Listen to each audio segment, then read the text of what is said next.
Hello everyone, thank you for clicking this video, and today I will show you an aesthetic CapCut edit tutorial. So the first I have to add audio.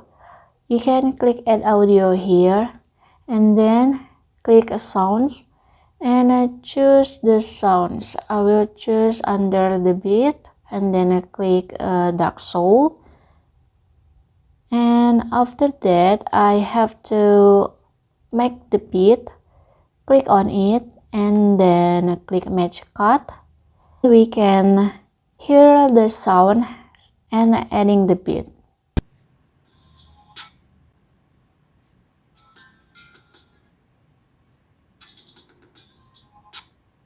You also can use auto generate here.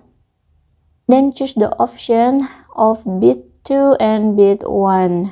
Maybe I will use the beat from the auto generate. And click save, and after that you can see the yellow dot under the sound here, and then adjust the clip, reaching out the beat like this.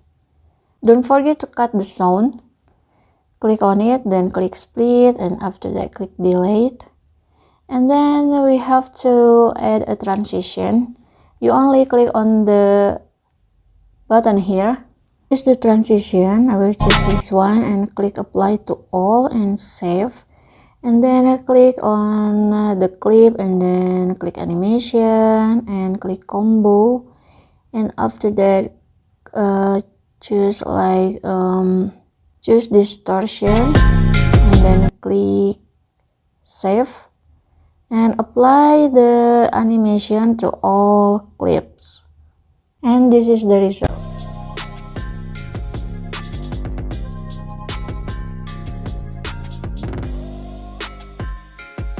So this is an aesthetic CapCut edit tutorial. If you think this content is helpful for you, please click thanks below. I will really appreciate that. Thank you for watching. Don't forget to like, comment, and subscribe.